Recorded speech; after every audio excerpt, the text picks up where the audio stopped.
No dia da celebração dos 255 anos de nascimento de José Bonifácio, Santos, mais uma vez, passou a ser a capital do estado. Cumprindo a agenda na cidade, o governador anunciou que a tão sonhada ligação seca entre Santos e Guarujá vai sair do papel. A expectativa de Márcio França é que a ponte seja concluída até o fim de 2020. Matemático, filósofo, geólogo, ambientalista, abolicionista, herói nacional, patriarca da independência. José Bonifácio de Andrada e Silva tem um nome gravado na história, não só pelo que realizou, mas pelo profundo amor que teve pelo Brasil e pelo povo. Em Santos, o Panteão dos Andradas guarda os restos mortais dele e de mais 4 irmãos. José Bonifácio morreu em 1838 em Niterói, no estado do Rio de Janeiro. Ele havia deixado em testamento o desejo de ser enterrado na terra natal dele, aqui em Santos. Foi uma das 4 filhas de José Bonifácio que trouxe o corpo do pai para cá. Naquela época ainda não havia esse panteão e ele foi levado para a igreja, para o convento do Carmo, que fica aqui do lado, onde ficou enterrado por 85 anos. Só em 1923, 7 de setembro de 1923, é que foi inaugurado esse panteão e ele foi trazido para cá, aonde está até hoje. Hoje são celebrados os 255 anos de nascimento do patriarca. Para comemorar, o governo do estado foi transferido para cá. Santos se tornou capital de São Paulo por um dia. A solenidade reuniu o prefeito Paulo Alexandre, o governador Márcio França e várias autoridades. O governador ressaltou o exemplo e o legado de José Bonifácio. Márcio França ainda anunciou a liberação de recursos para as obras da entrada da cidade e falou sobre a ponte Santos-Guarujá. Governador, falar um pouquinho das obras da entrada da cidade, já entramos na segunda etapa, está tudo correndo conforme previsto? O que faltava era esse recurso novo que nós liberamos para poder não ter problema com drenagem, né? Não adianta fazer a obra se deixar tudo ali alagado, como estava acontecendo, então esse é o recurso para fazer a drenagem, são mais de 200 milhões de reais. E a principal obra, que é a ponte Santos-Guarujá, que finalmente desencantou aí, porque não vamos ficar sonhando com o que não dá para fazer, túnel, enfim. Essa é uma obra que vai ser feita pela iniciativa privada. A gente prorroga o contrato da Ecovias, ela vai autorizada a partir de hoje a fazer projeto executivo. Mais uns meses está com o projeto executivo pronto, a ordem de serviço, começa a obra no ano que vem, um ano e pouquinho está pronto a ponte Santos-Guarujá, que é uma obra importante que vai facilitar a vida de muita gente. O Ministério Público Federal denunciou o prefeito afastado de Mongaguá, Arthur Parada Prócida, pelo crime de lavagem de dinheiro. A prisão preventiva do político foi decretada no dia 9 de maio, quando a Polícia Federal encontrou cerca de 5 milhões e 300 mil reais na casa dele. Prócida é investigado na Operação Prato Feito por fraude em licitações e contratos superfaturados. Pesquisa do Procon de São Paulo indica que a cesta básica aumentou 4,5% em maio por causa da greve dos caminhoneiros. E apenas 4 cidades do país atingiram nota máxima no ranking do saneamento básico. No Brasil em Minuto, você confere esse e outros destaques. Foram avaliadas mais de 1.800 cidades pela Associação Brasileira de Engenharia Sanitária e Ambiental. 85% ainda estão longe de oferecer saneamento básico para toda a população. Os municípios que contam com 100% do serviço são Piracicaba, São Caetano do Sul, Santa Fé do Sul e Uchoa, todos em São Paulo. A ação penal da Lava Jato contra a senadora Gleisi Hoffmann do PT e o marido dela, o ex-ministro do Planejamento, Paulo Bernardo, deve ser julgada na próxima terça-feira no Supremo Tribunal Federal. Eles são réus pelos crimes de corrupção passiva e lavagem de dinheiro. A Petrobras anunciou redução de 1,59% no preço da gasolina. O litro nas refinarias passa a custar R$ 1,93 a partir desta quinta-feira. Em junho foram anunciadas 6 quedas e 2 altas de preços da gasolina. O repasse para as bombas depende das distribuidoras e donos de postos.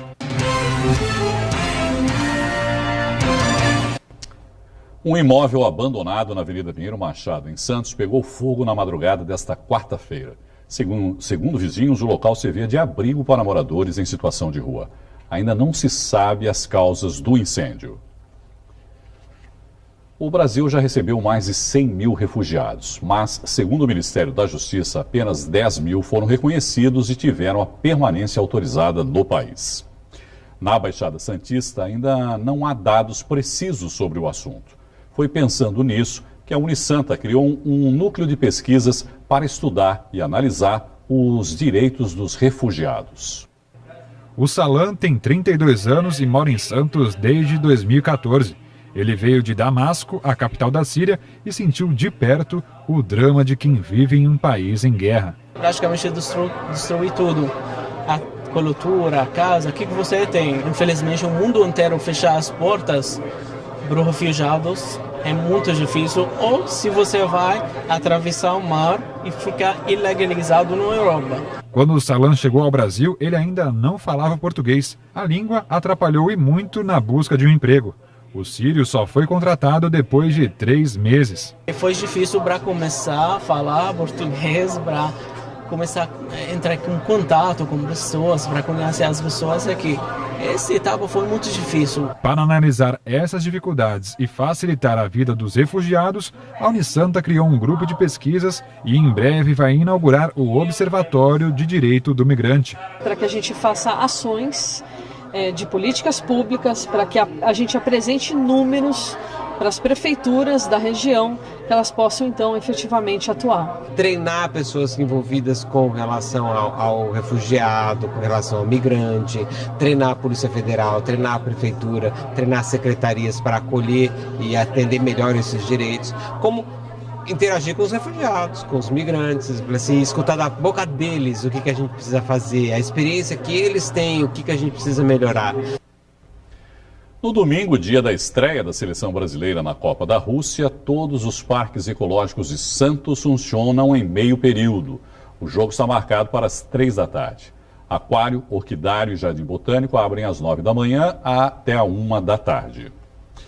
E a Copa do Mundo começa amanhã com o jogo entre Rússia e Arábia Saudita. Aqui no Brasil, os comerciantes apostam na venda de artigos para torcer pela seleção canarinho. Tem tudo o que você imaginar: brincos, colares, pulseira, maquiagens, bandana, chapéus, camisas e um monte de coisas que fazem barulho. E bandeira, é claro que tem, de todos os tamanhos, mas tá faltando alguma coisa. Não tá não, olha elas aí, as cornetas.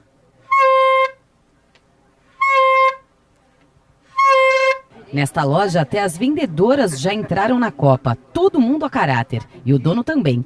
Seu Pascoal comprou mais de 1000 itens só com o tema do Brasil. De R$1, R$2, R$5, R$10, ornamentação para loja, para casa, pra você deixar bonito e barato. A gente frisou bem, preço acessível para que a gente possa vender mais e conseguir, né, a época de hoje, conseguir atingir o que a gente espera, né? As vendas estão aumentando a cada dia. Seu Pascoal acredita que a Copa do Mundo vai ser um sucesso. Já começamos a vender bem, já faz 1 mês que estamos vendendo e eu tenho boas expectativas. Eu acho que vai ser muito bom. Já nesta loja, o foco são os acessórios femininos. Mas o clima de Copa do Mundo não ficou de fora e está ajudando a alavancar as vendas. Tá tudo no precinho. Tipo, a gente pode torcer sem gastar muito.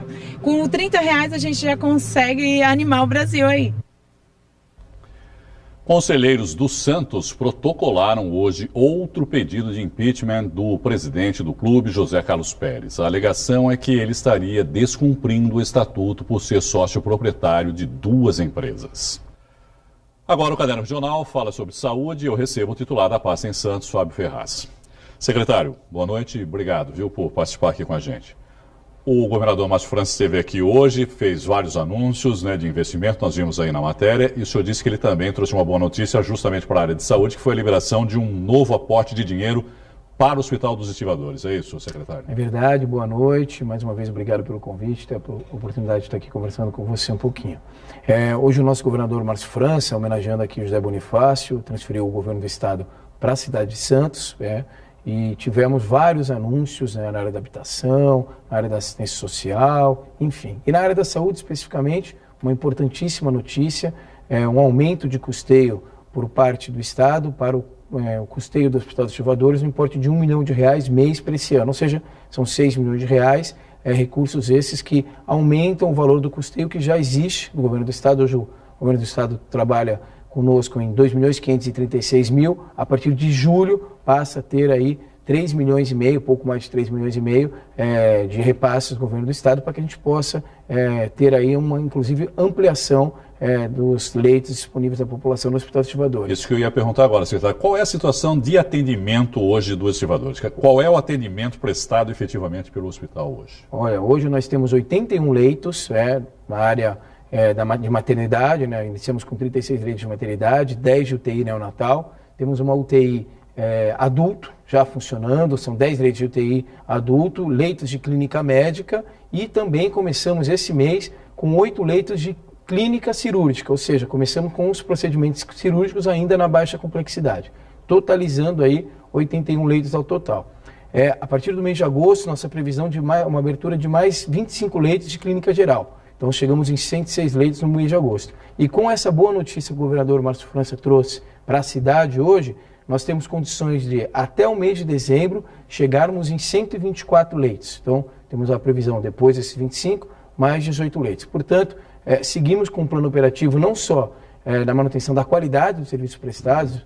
Creio que as pessoas que foram atendidas, e os números são bastante expressivos de atendimentos já no Hospital dos Ativadores, tiveram a oportunidade de conhecer realmente a qualidade dos serviços que lá são prestados, mas também ampliando, portanto, a quantidade de leitos e de serviços à população. Fala um pouquinho sobre a campanha de vacinação contra a gripe na cidade. A secretária está chegando no final, né, a campanha. Qual é o balanço até agora da secretaria? Olha, um balanço bastante positivo, né? Nós já tivemos mais de 158 mil santistas vacinados, imunizados contra a gripe. É claro que nós temos aí os grupos prioritários, né? As crianças de 6 meses a 3 anos e os idosos, né? Temos aí já essa população também de forma bastante aderente à campanha, então tivemos números bastante expressivos. A campanha teve um grau de dificuldade, ficamos há uns 4, 5 dias sem vacinas, sobretudo por conta da greve dos caminhoneiros. Houve uma dificuldade de distribuição logística por parte do Estado, que é quem fornece as vacinas, mas nós já estamos com as vacinas repostas, temos a possibilidade de continuar, portanto, vacinando as pessoas, e a expectativa é que nós possamos extrapolar o prazo aí do dia 15, mediante, evidentemente, os nossos bancos de vacinas. Então, do grupo prioritário, secretário, foi atingido o objetivo ou ficou abaixo ainda? No grupo prioritário nós chegamos já em pouco mais de 80%, então entre as crianças e os idosos. A previsão de grupo prioritário era de 130 mil Mas trabalhadores pessoas. da saúde, professores também receberam a... Trabalhadores da saúde, professores, a população carcerária, que não é o caso de Santos, esses são realmente os grupos prioritários. Nós extrapolamos o quantitativo geral de pessoas. No grupo prioritário, chegamos em cerca de 80% na meta. Com os bancos de vacinas que nós temos agora, e claro, a adesão da população, seguramente a gente consegue alcançar também a meta disposta aí para os grupos prioritários. O Ministério da Saúde está recomendando, inclusive, agora que se estenda, né, a faixa de pessoas que podem receber a vacinação devido à sobra, vamos dizer, nos estoques. Como é que está a situação desse estoque de vacina, né, aqui na cidade de Santos, e se essas pessoas vão poder se vacinar? Que no caso o Ministério está indicando aí para crianças de 5 a 9 anos e também para adultos entre 50 e 59 anos. Perfeito. Então, olha, na sexta-feira a gente vai fazer um balanço geral, repito, né, nós já extrapolamos o quantitativo de vacinas dispostas, ou seja, vacinamos já mais pessoas daquilo que era previsto, o que é bom, que é uma ótima notícia, e vamos fazer um balanço. Tendo vacina nos nossos bancos ou tendo programação de novas remessas por parte do Ministério, por parte do GVE, que é o órgão estadual, vamos estar vacinando a população. Que é ideal até, secretário, não é? Porque se sobrar vacina, não há por que não abrir para as outras pessoas que queiram, né, que tenham o desejo de tomar, por exemplo, a vacinação. Se eu tenho a vacina, a decisão é nossa. A decisão está tomada. Tendo vacina, a gente continua vacinando até a última vacina. Nenhum tipo de dificuldade. Se tivermos uma nova remessa de vacina por parte do Ministério, por parte da GVE, imediatamente disponibilizamos a população também para que a gente possa imunizar o maior número de pessoas. Mas tem um resultado já expressivo, um comparativo em relação ao ano passado. Nós tivemos 5 casos de H1N1 na cidade de Santos ano passado. E, lamentavelmente, nós tivemos 2 óbitos.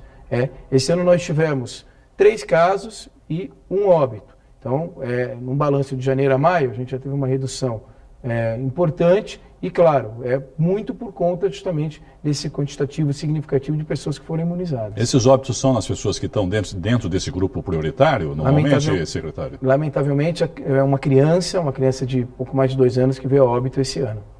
Falar um pouquinho a respeito das obras que estão acontecendo na área de saúde na cidade. Em 20 meses, qual é o balanço da construção da UPA da Zona Leste? Olha, a UPA da Zona Leste, nós tivemos uma interrupção na obra no ano passado, no ano de 2017. Em agosto do ano passado, nós conseguimos conquistar o recurso que não tinha vindo do Ministério, eram 3.200.000 reais. Esse dinheiro o Ministério nos enviou, uma gestão política que foi feita junto ao Ministério, e esse dinheiro está em caixa conosco. Com isso, a previsão nessa época, em agosto, era para agora o segundo semestre, né? A entrega? Não, a partir de agosto do ano passado, 1 ano e meio de obra. Então, a UPA da Zona Leste... Não era para o segundo semestre agora, então, não, 1 ano e meio, na verdade. Semestre de 2019. E a obra vai indo bem, e a gente tem aí essa perspectiva. A UPA da Zona Leste, diga-se de passagem, vai ser a maior UPA da cidade, né? São mais de 3.600 metros quadrados lá. E aí sim, a UPA da Zona Noroeste, nós temos aí a previsão de entrega para o segundo semestre desse ano. Ou seja, já está no parte final da engenharia, a entrega da Zona Leste o ano que vem, a da Noroeste agora, no segundo semestre. Perfeitamente. Então, UPA Zona Noroeste, segundo semestre desse ano, início de atividades por volta do mês de setembro, a obra já está praticamente concluída, agora equipagem, reestruturação final do equipamento, e UPA da Zona Leste para o segundo semestre do ano de 2019. Com a abertura dessas UPAs, o que isso significa na área do atendimento? Quer dizer, vai desafogar de que maneira o sistema de atendimento como um todo da cidade, secretário? Olha, o sistema de pronto atendimento da cidade de Santos, ele tem um dever muito importante, né? Nós atendemos nessas 3 unidades, pronto-socorro da Zona Noroeste, UPA Central e pronto-socorro da Zona Noroeste, de 1.400 a 1.500 pessoas dia. Cerca de 40% dessa população atendida diariamente são pessoas de outras cidades da nossa região. Então esse é um desafio grande. Com a descentralização, o principal equipamento é a UPA Central, onde nós atendemos 500 pessoas. É a mais sacrificada hoje, a UPA Central, secretário? Do ponto de vista de colaboração com outros municípios, não. Porque na Zona Noroeste a gente acaba atendendo um pouquinho mais, ainda percentualmente, de municípios de outras regiões. Mas a UPA Central é que nós recebemos mais gente. Então a gente atende 550, 600 pessoas dia. São números bastante altos. Bom, com a descentralização, não tenho dúvida que nós teremos as 3 UPAs funcionando, 2 na tipologia 3, que é a mais avançada, como é a UPA Central, que serão a da Zona Leste e a UPA Central, e a da Zona Oeste na tipologia 2, a gente distribui melhor esse número e, claro, acaba dando um conforto maior para a população quando nos procura. O principal drama hoje nosso, principalmente na UPA Central, não se refere à qualidade no atendimento, pelo menos essa uma interpretação geral, nem muito menos na estruturação do atendimento. A estrutura é adequada. O principal drama é tempo de resposta. É a pessoa ser atendida num tempo de resposta mais satisfatória. Esse é o nosso principal desafio que a gente se empenha diariamente para poder diminuir esse tempo de resposta. Só para a gente encerrar, secretário, Policlínica do Piratininga já começou o atendimento e a previsão de novas policlínicas? Olha, realmente no sábado agora iniciamos as atividades, a Policlínica do Piratininga, uma unidade que está muito bacana, a população do Piratininga esteve presente conosco e já está desfrutando desse equipamento, uma estrutura bastante relevante. Fizemos uma parceria no finalzinho do ano passado com a Fundação Lusíada e temos a perspectiva da construção de mais 10 equipamentos policlínicas na nossa cidade. Prioridade para o Jabaquara, que já está bem avançado ao início da construção de uma nova unidade, e também saindo da área da atenção básica, indo para a área da especialidade, a construção de um novo Ambesp, de um novo ambulatório de especialidades, que também já segue um caminho bastante positivo para que a gente possa ter essa entrega importante à população. Secretário Fábio Ferraz, muito obrigado pela entrevista e uma boa noite. Eu que agradeço o espaço, uma boa noite, estamos sempre à disposição. Obrigado. O bebê que nasceu prematuro em Santos com um pouco mais de meio quilo teve alta. Felipe Augusto nasceu de parto cesárea dia 8 de dezembro de 2017, após apenas 24 semanas de gestação. Era considerado um bebê prematuro de risco extremo, depois de 6 meses sob cuidados médicos e observação no Complexo Hospitalar dos Estivadores. Ele ganhou quase 1,6 kg e teve alta. O sorriso no rosto de Cristiane Wagner mostra bem o alívio e a felicidade pela recuperação do filho. Hoje é dia do padroeiro dos pobres, considerado casamenteiro. Foram programadas missas e distribuição de pães bentos à igreja que leva o nome de Santo Antônio, no Imbaré, em Santos. Festa, comida boa e um verdadeiro pelotão de frades abençoando os devotos. Gente que espera na fé ter os pedidos atendidos. Santo Antônio é poderoso mesmo? Com certeza. Você já conseguiu alguma graça dele, por intermédio dele? Como é que é? Ainda não, mas com as graças de Deus, ele intercedendo junto a Deus Pai, eu hei de conseguir. Primeiro vem de Deus, certo? E Santo Antônio intercede junto a Deus e a gente consegue o milagre. É só ter fé, é do seu coração. A basílica ficou lotada. Durante a missa, emoção, oração, mais pedidos e agradecimentos a Santo Antônio. O frade se tornou santo em 1232. Ele teve uma vida dedicada à fé, aos estudos e à doação ao próximo. Santo Antônio foi um franciscano que conhecia muito a teologia, mas pela sua inteligência, ao mesmo tempo ele era muito humilde. Ele era um homem do povo, gostava de ficar junto com o povo. Um homem que tinha uma vida muito simples. E por que as pessoas têm tanta devoção a ele? Porque ele era popular. E por causa dos milagres, as graças que as pessoas recebem através da intercessão de Santo Antônio. A Santo Antônio são atribuídos inúmeros milagres. Muitos, segundo a história, ele realizou em vida, mas ficou conhecido por ser o santo dos pobres e também o santo casamenteiro. Segundo os escritos de Santo Antônio, uma jovem que estava passando necessidade, ela e a mãe, foi entregue à prostituição. Ela não aceitou. Então a jovem foi perante a imagem de Santo Antônio, rezou, e das mãos da imagem do santo caiu um bilhete endereçado a um certo comerciante para acolher a jovem, e o peso que era o pedido era para ele entregar na mesma quantidade de moedas de prata da época. Aí ele pesou o bilhete? Pesou o bilhete e deu 400 escudos. Então a jovem se livrou da prostituição e conseguiu um homem que era digno de receber o seu amor. Além da história que o Frei Paulo contou, Santo Antônio também era bem conhecido por sempre falar de amor, principalmente nos sermões que fazia. Bom, o tempo passou, a fé e a devoção no santo só aumentaram e hoje a gente está aqui. Essa aqui é a fila para pegar o pãozinho de Santo Antônio. Dizem que é um pãozinho que ajuda a conseguir uma graça, a conseguir um milagre. E olha só como é que tá a fila. Tá grande, hein? Será que tem alguém aqui querendo casar? Eu quero, sim. Por que não? Casar é bom? É bom. E o Santo Antônio vai ajudar? Vai ajudar, sim. Vai ajudar, que eu tenho fé. Tem quem assume e tem quem disfarça, mas não nega a vontade de que Santo Antônio dê aquela forcinha. A gente sempre tenta encontrar o amor no geral, não só em relacionamento. Eu acho que Santo Antônio simboliza muito o amor. Por enquanto eu não tô procurando marido, mas eu sempre gosto muito da festa. Mas esse pãozinho pode ajudar então a encontrar o parceiro ideal? Quem sabe? Eu não sei. Eu acredito muito na bênção do santo também. Mas quem sabe, se vier junto, tá tudo certo, né? Se você conhece alguém que está com dificuldades para sintonizar a Santa Cecília TV, o nosso departamento técnico pode ajudar. É só ligar 3202-7179. 3202-7179. A Cadena Regional fica por aqui. Eu volto amanhã. Espero por você.